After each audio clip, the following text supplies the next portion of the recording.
we had a brand new NBC News Wall Street Journal poll about Trump, about the state of politics. We wanted to take you through some surprising findings. Here's the bottom line for Donald Trump, what jumped out at me looking at this poll, and I want to take you through it. Couple ways to interpret it. So start with this, the bottom line number. What's Donald Trump's approval rating right now? Well, 40%. Now, historically, you'd say, my God, a president, June, his first year in office, all the way down to 40%. That is a disaster. That's historically how we would look at this. The question, though, maybe a little more complicated with Trump. Here's what I mean. Take this in mind here. 40% approval rating right now.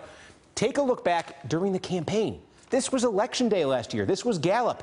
Favorable, unfavorable view of Donald Trump. Do you remember this? His favorable number was 35% on Election Day. Just 35% of voters had a favorable view of him. We were looking at that number, and we were saying disaster, toxic, landslide material. Cannot win the White House with that number. With a 35% favorable number, I don't need to tell you, Donald Trump won the White House, just barely, but he did win the White House. So, is there maybe more support beneath the numbers than it appears at 40%? That's one thing to keep in mind. There's also this. During the campaign, remember Donald Trump's support. At its worst, he hit 36% in the summer of 2016. At his best in the polls, he hit 43%. That was the range, 36% to 43%. Of course, he got 46 on Election Day. Well, look at the range so far of his approval rating as president. Does this look familiar? This is basically the same graph. His low point is 35. His high point is 45. His approval rating as president is operating in the exact same range that Donald Trump was as a candidate last year, as his support as a candidate was. It's like we never took a break from the election. So we look at these numbers with Trump as president, and you got to think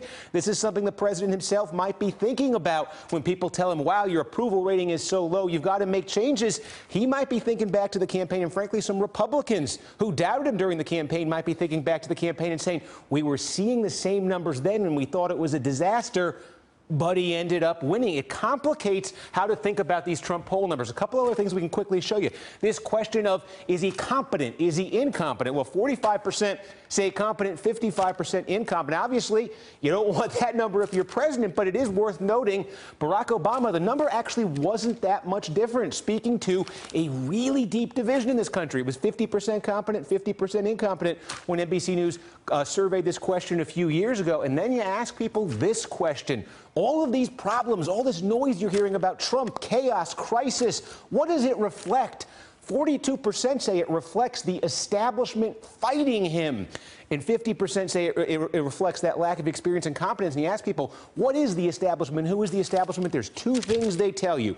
Traditional politicians and the news media. So you can see there are a lot of people. There's certainly a lot of people who have a very negative view of Trump. There's a lot of people, though, who take all of this noise you're hearing about crisis and chaos and say, hey, that is the sound of a guy trying to change the system. That's how 42%, at least, seem to be interpreting it. Anyway, some of the numbers we wanted to highlight for you. Hey there, I'm Chris Hayes from MSNBC. Thanks for watching MSNBC on YouTube. If you want to keep up to date with the videos we're putting out, you can click subscribe just below me or click over on this list to see lots of other great videos.